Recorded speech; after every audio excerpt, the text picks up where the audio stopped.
Good morning friends, मैं अखिलेश शुक्ला एक बार फिर से आप सबको वीडियो में स्वागत करता हूं। फ्रेंड, आज का भी वीडियो बहुत ही इंटरेस्टिंग है क्योंकि आज का जो वीडियो है उसमें हमने ये बताने का प्रयास किया है कि एरिया मैनेजर के इंटरव्यू में किस तरह के केस देकर के क्वेश्चन पूछे जाते हैं।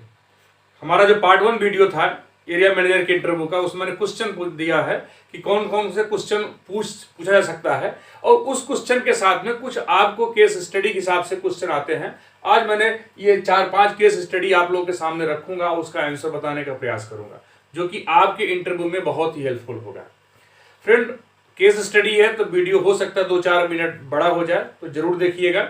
अंत तक देखेंगे तो सारा का सारा क्लियर हो जाएगा। आपको स्टार्ट करने से पहले एक निवेदन करूंगा, जो अभी तक हमारे चैनल को सब्सक्राइब नहीं किए हैं वो सब्सक्राइब कर लें, बेल आइकन दबाएं, कमेंट देना ना भूलें क्योंकि आपके कमेंट से ही एक एनर्जी मिलती है, एक आइडिया मिलता है कि हमारी इंडस्ट्री में और क्या हमको देना चाहिए जिससे हमारे कलीग्स को इंटरव्यू देने या परफॉर्म करने में कोई तकलीफ या कोई कठिनाई ना हो।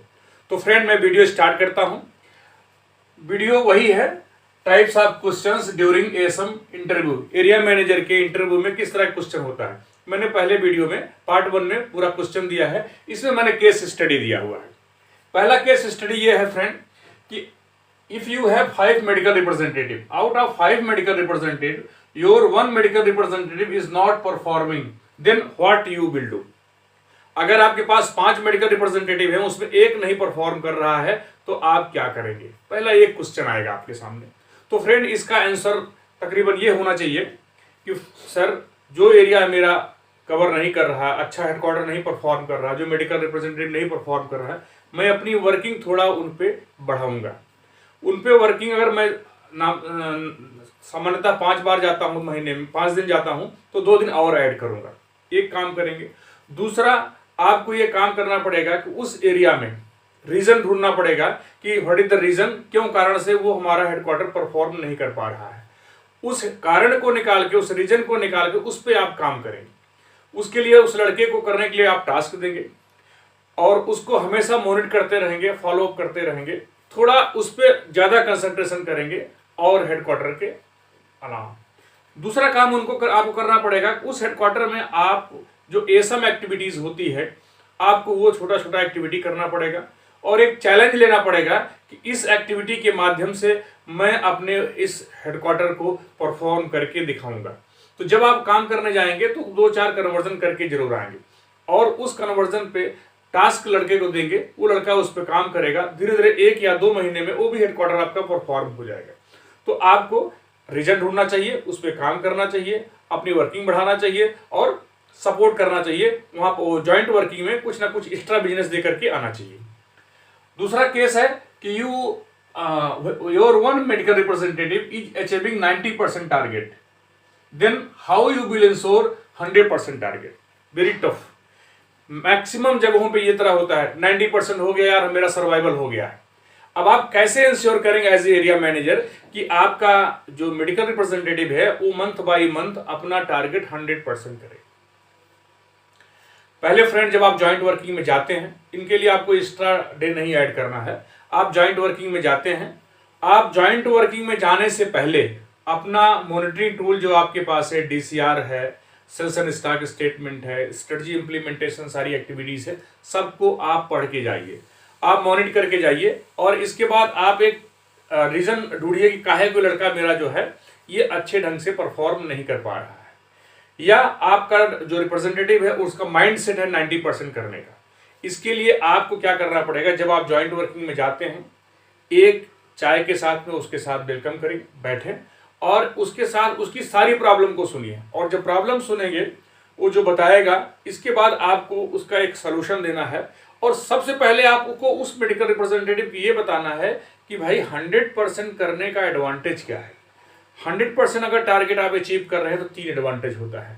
पहला तो कंपनी में आपका बहुत अच्छा रेपो रहता है, इमेज रहती है, आप परफॉर्मर रिप्रेजेंटेटिव के रूप में देखे जाते हैं, जाने जाते हैं।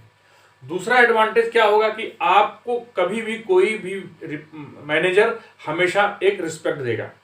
तीसरा सबसे इंपॉर्टेंट बात जो होती है फ्रेंड, वो होता है कि अगर आप 100% टारगेट को अचीव करते हैं, मान लीजिए आपका टारगेट 3 लाख रुपया है अब उस 3 लाख को आप 90% कर रहे हैं, 2,70,000 आप कर रहे हैं। केवल 30,000 रुपए ऐड कर देने के बाद और कर देने के बाद आपको 1% या 2% जो भी क्राइटेरिया आप कंपनी आपकी रखती है उसका इंसेंटिव मिलेगा। तो उसको, उस रिप्रेजेंटेटिव को आपको 100% टारगेट करने का जो एडवांटेज होता है उसमें उसका भला जरूर दिखना चाहिए। जब तक उसका भला नहीं दिखेगा आपके किसी भी लेक्चर का, किसी भी समझाने का, किसी के बताने का इम्पैक्ट बिल्कुल नहीं पड़ेगा फ्रेंड। तो उसमें आपको उसको दिखाना है कि फ्रेंड 270 तो आप कर ही रहे हो, अगर आप 30,000 और ऐड कर देते हो तो आपको उस सेल का एटलीस्ट 1% या 2%, अगर 1% मिलता है तो 3,000, अगर 2% मिलता है तो 6,000 रुपये आपको एडिशनल मिल रहा है। तो और दूसरा उसमें अगर वो जो 30,000 रुपए का जो टारगेट छूट रहा, हो सकता है वो नए प्रोडक्ट के मूवमेंट का टारगेट नहीं कर पा रहा है। अगर नया प्रोडक्ट भी ऐड कर जाएगा, नया प्रोडक्ट वो आपको उस कंडीशन में मैनेजर को 1-2 डॉक्टर को कन्वर्ट करके देना चाहिए, जिससे उसका कॉन्फिडेंस और बढ़े, वो हमेशा हमेशा के लिए 100% टारगेट करता रहे। तीसरा केस है how you manage senior manager. Friend, many of the time this situation come, many of the time वही कि अगर कोई एक यंग चैम्प्स जो कि ग्रेजुएशन के बाद तुरंत मेडिकल रिप्रेजेंटेटिव बन गया, ही इज ए नॉलेजेबल, वो नॉलेज भी अच्छा उसके पास है, कम्युनिकेशन अच्छा, उसके बाद डिटर्मिनेशन है, इन्वॉल्वमेंट है, सारा कुछ होने के बाद फ्रेंड मैंने तो देखा है कि कुछ रिप्रेजेंटेटिव 2-2 साल में प्रमोशन पा जाते हैं। तो ऐसा रिप्रेजेंटेटिव अगर 2 साल 3 साल में रिप्रेजेंटेटिव प्रमोशन पा गया तो उसके जो कलीग्स होंगे वो तो बहुत ही उनकी अपेक्षा हुई एंगर। कभी कभी ये भी होता है कि मैनेजर जो है वो 30 साल का है, 32 साल का है और उसका मेडिकल रिप्रेजेंटेटिव 50 साल का है। तो फ्रेंड मैं आपको एक चीज बताना चाहूंगा कि जब ऐसे कंडीशन में आपका प्रमोशन होता है तो सीनियर रिप्रेजेंटेटिव के पास जब आप जाते हैं तो जैसे आप पहले बिहेव करते रहते थे एज ए कलीग के रूप में, वैसे ही आप एज ए मैनेजर के रूप में उनके साथ बिहेव करिए।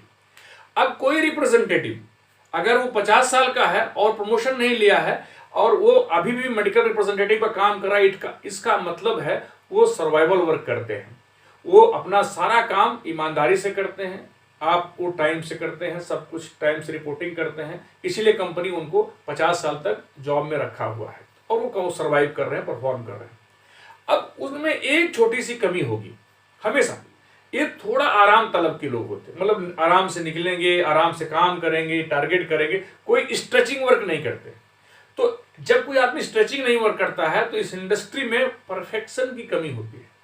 तो उस कंडीशन में अगर एक एरिया मैनेजर जा रहा है उसको अपने को इतना अपडेट करके रखना चाहिए in terms of detailing, in terms of doctor chamber activity, in terms of reporting, in terms of knowing about the activity, वो अपने आप को थॉरो और अपडेट करके जाए। उनकी प्रॉब्लम को कभी इस तरह से ना सुने कि मैं मैनेजर हूं वो एमआर है, उनकी प्रॉब्लम एक एडवाइजर के रूप में सुने, माने ना। हमेशा सीनियर मैनेजर, सीनियर रिप्रेजेंटेटिव के साथ में कभी भी आपको मैनेजर और एमआर का रिलेशन ना बना करके एक फ्रेंड के रिलेशन के हिसाब से काम करना। लेकिन फ्रेंडशिप कभी मत करिए, हमेशा फ्रेंड बनिए बट फ्रेंडशिप कभी मत करिए। फ्रेंडशिप का मतलब होता है कभी कभी वो सीनियर मैनेजर है, सीनियर एमआर है, तो उसके बाद ढेर सारे रिस्पॉन्सिबिलिटीज रहती हैं। वो हो सकता है वो कहे कि सर आज तो 4 काल हो पाई, मेरा अर्जेंट काम आ गया है। आप उसको कभी मत कहिए कि 1 बार 2 बार, तो आप उसको जरूर छोड़िए। और हमेशा वो कहे सर कैसे काम हो, भाई ठीक है चलो आज 3 काल हुई, 4 काल हुई, हम आज लोग 4 काल करते हैं, ठीक है, मैं होटल जाता हूं, अपना कुछ काम करता हूं, आप निपटा के आइए। अगर समय रहेगा तो शाम को काम कर लेंगे, नहीं तो इसको हम अगले दिन कवर कर लेंगे। लेकिन कभी गलत काम में मत फंसिए, नेवर कभी गलत। तो धीरे धीरे वो जो एरिया मैनेजर है, वो जो मेडिकल रिप्रेजेंटेटिव है सीनियर जो 50 साल का है, आपको देखते हुए कि इतना ईमानदार, इतना डिटर्मिनेटेड, इतना पंक्चुअल, इतना नॉलेजेबल मैनेजर है, तो धीरे धीरे वो ऑटोमेटिक आपको मैनेजर के रूप में देखना चालू करेगा, एक रिस्पेक्ट आपकी और बढ़ जाएगी। तो कभी भी किसी चीज को थोपना नहीं है, उसको धीरे धीरे उसके ऊपर अपने आप का इंपैक्ट उस पर डालना है, ठीक है। अगला केस स्टडी है how you improve not performing headquarter. कोई हेडक्वार्टर जो है आपका परफॉर्म नहीं कर रहा है, वो कैसे आप इंप्रूव करोगे? उसके लिए मैंने दूसरे वाले केस स्टडी में बताया ही है कि आपको वर्क ऑफ डे बढ़ाना पड़ेगा, आपको चैलेंज लेना पड़ेगा। कभी एरिया मैनेजर सुकून की नौकरी नहीं फ्रेंड्स, एरिया मैनेजर को हमेशा चैलेंज लेके, पर डे चैलेंज लेके लेना पड़ता है। ये लड़का सही किया था, ये लड़का गलत किया, मतलब उसका परफॉर्मेंस कमजोर, तो उसके यहाँ जब जाते हैं तो ऐसे हेडक्वार्टर के फिर से आपको वही तीनों मॉनिटरिंग टूल को देखते हुए आपको एक्शन प्लान बनाना चाहिए। एक्शन प्लान के मुताबिक उस हेडक्वार्टर में काम करने चाहिए। आपकी जो एक्टिविटीज है उस एक्टिविटी को धीरे धीरे फिर से वहां पे करिए। कुछ टास्क लीजिए, कुछ नया कन्वर्जन लीजिए, कुछ अपने ऊपर यहाँ पे 10 से 20 डॉक्टर को आप मॉनिटर करना स्टार्ट करिए, तो धीरे धीरे वो हेडक्वार्टर भी आपका परफॉर्म हो जाएगा। अगला केस स्टडी है कि how you manage the backend territory. Friend, इस पर मैं एक अलग से वीडियो दूंगा क्योंकि इट इज वेरी इंपॉर्टेंट। एक एरिया मैनेजर के लिए बैकएंड टेरिटरी मैनेजमेंट एक बहुत ही इंपॉर्टेंट टॉपिक होता है। ये तो चलो इंटरव्यू में बताने के लिए आप कुछ भी बता सकते हैं, जैसे मैं बताने जा रहा हूं उसे बता दीजिएगा, लेकिन आपको स्वयं को सर्वाइव करने के लिए मेरा वो वीडियो बहुत इंपॉर्टेंट है। इस कंडीशन में आप बता सकते हैं सर कि मैंने उस हेडक्वार्टर पर एक 25 से 30 डॉक्टर का लिस्ट बनाऊंगा। मैं उस हेडक्वार्टर में जब काम करने जाऊंगा उसी 30 हेडक्वार्टर को हमने 3 दिन का पैच बनाऊंगा, 3 दिन काम करूंगा, अगले 10 दिन के गैप में फिर जाऊंगा, फिर उन 3 से मिलूंगा, अगले 10 दिन गैप में फिर 3 जाऊंगा, उसमें 3 से मिलूंगा। इस करके जो प्रेजेंट में बिजनेस है उसको मैं रिटेन करने का प्रयास करूंगा, ये है। लेकिन हम इसको और अच्छे ढंग से आपको अगले वीडियो में बताऊंगा। फ्रेंड, अगला केस है कि one medical representative is selling only trading brand, what will you do for the mix product. अब आप मिक्स प्रोडक्ट कैसे बेचने का उसको इंस्पायर करेंगे, जबकि वो ट्रेडिंग प्रोडक्ट बेच रहा है। जो प्रोडक्ट अपने आप बिकता है उसमें कुछ इधर कर दिया उधर कर दिया, वो बिक रहा है। फ्रेंड, ऐसे कंडीशन में बहुत टफ है, आप उस लड़के के कोई एक्शन नहीं ले सकते क्योंकि वो पूरा का पूरा जो हमारा टेरिटरी है वो बालू के रेत पे है, हमारा हेडक्वार्टर बालू के रेत पे है। आपको एज एरिया मैनेजर बिजनेस बहुत जरूरी है। अगर आपने उस लड़के को कुछ भी करने से मना किया तो आपका टारगेट है, आपका जो सेल है वो डाउन हो जाएगी। तो आप तो उसको करेक्शन करना चाह रहे हैं, लेकिन आपका सीनियर आपको करेक्शन करने का समय नहीं देगा। वेरी फ्रैंक, ऐसे कंडीशन में आपको वहां पर्सनल इन्वॉल्व होना पड़ेगा क्योंकि वो रिप्रेजेंटेटिव ट्रेडिंग प्रोडक्ट बेच रहा है। It means he is the master of the market. उसको ठीक है, आप तुरंत बंद ना करा करके करेक्शन करने का प्रयास करिए। करेक्शन कैसे करेंगे? ट्रेडिंग प्रोडक्ट बिकने दीजिए, इधर से आप मिक्स प्रोडक्ट का एक्शन प्लान, मिक्स प्रोडक्ट का जो इनपुट है वो लड़का यूटिलाइज कर रहा है तो किस वे में यूटिलाइज कर रहा है, क्या ट्रेडिंग प्रोडक्ट बेचने के लिए लड़का इनपुट को यूटिलाइज कर रहा है या और कुछ एक्टिविटी इन्वॉल्व कर रहा है जो कि कंपनी से ना दिया गया हो। ऐसे कंडीशन में आपके जॉइंट वर्किंग में उसके यहाँ 1 या 2 के दिन की वर्किंग आप बढ़ा दीजिए। उस कंडीशन में आप उसको फोकस करिए कि जो स्ट्रेटजी इंप्लीमेंटेशन के लिए दिया गया है उसी के मुताबिक काम करें। आप एज ए मैनेजर जब विजिट में जाइए तो एक चैलेंज लीजिए, ओके इस 6 दिन की वर्किंग में, 3 दिन की वर्किंग में, 4 दिन की वर्किंग में ये प्रोडक्ट को बेचूंगा मैं, जो इस लड़के का 0 है। उस लड़के के उस 6 दिन के, 4 दिन के, 5 दिन की वर्किंग फ्रेंड, अगर आपने नॉन मूविंग प्रोडक्ट जो मिक्स प्रोडक्ट नहीं बिक रहा है उस नॉन मूविंग प्रोडक्ट में से एक प्रोडक्ट आपने 10,000 का बेच दिया, कैसे बेचेंगे? किसी डॉक्टर को कन्वर्ट करेंगे, किसी डॉक्टर से डिस्कशन करेंगे, किसी डॉक्टर को कन्विंस करेंगे, तो वो आपका प्रोडक्ट अगर बिक गया तो लड़के का मोटिवेशन बढ़ेगा, लड़के का कॉन्फिडेंस बढ़ेगा।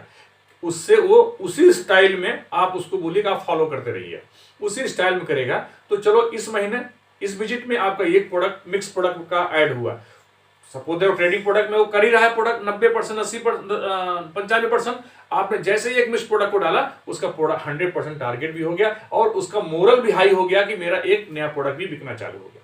तो आपको टास्क लेना पड़ेगा, आपको फोकस करना पड़ेगा, आपको जिम्मेवारी लेना पड़ेगा। आप उस समय जब काम करने जाइए तो कुछ ना कुछ करके दीजिए। एरिया मैनेजर बेसिकली सकून की नौकरी नहीं फ्रेंड्स, ये हम बार बार कहते हैं। एरिया मैनेजर के ही ऊपर पूरी कंपनी टिकी हुई है आज के समय में। Area manager is very important link between company to field forces. तो एरिया मैनेजर को हमेशा एक दृढ़ संकल्प के साथ में मार्केट में काम करना चाहिए। अगला केस है how you generate the revenue for company. Friend, मैंने कहा ना कि एरिया मैनेजर का जॉब आसान नहीं है। जब एरिया मैनेजर फील्ड में जाता है तो वही रिस्पॉन्सिबल है रेवेन्यू को कलेक्ट करने के लिए। मेडिकल रिप्रेजेंटेटिव फील्ड में काम करने के लिए है, एरिया मैनेजर फील्ड में अच्छे से काम करवाने के लिए है और पेमेंट को टाइम से कलेक्ट करके कंपनी तक भिजवाने के लिए है। और एरिया मैनेजर जब फील्ड में काम कर रहा है तो ये जरूर सर्च करे ये डॉक्टर इस कंपनी के लिए कारपोरेट अगर बना देते हैं तो कुछ एक्स्ट्रा रेवेन्यू मिलना चालू हो जाएगा। या जॉइंट वर्किंग वो जरूर ये देखिए कि इस सरकारी हॉस्पिटल है या यहाँ पे इंडियन बनता है, यहाँ पे आपको इंडियन डालेंगे तो यहाँ से एक एडिशनल ऑर्डर मिलेगा, एडिशनल सब होगा। तो इन सब चीज़ों को आपको ध्यान देना चाहिए। और ये सारा कुछ अगर आप करते हैं और ये सारा कुछ आंसर आप ड्यूरिंग इंटरव्यू आप बताते हैं, आपका सिलेक्शन होने में मैक्सिमम गारंटी है कि जरूर आपका सिलेक्शन होगा। इन्हीं सारी वीडियो के साथ में मैं अपना वीडियो को समाप्त करता हूं। फिर से कहता हूं कि अगर सब्सक्राइब नहीं किए हैं तो सब्सक्राइब जरूर करो, और इसी तरह के आपको ढेर सारे वीडियो मिलते रहेंगे। इन्हीं सारी चीज़ों के साथ मैं अपने वीडियो समाप्त करता हूं। नमस्कार, जय हिंद, जय भारत।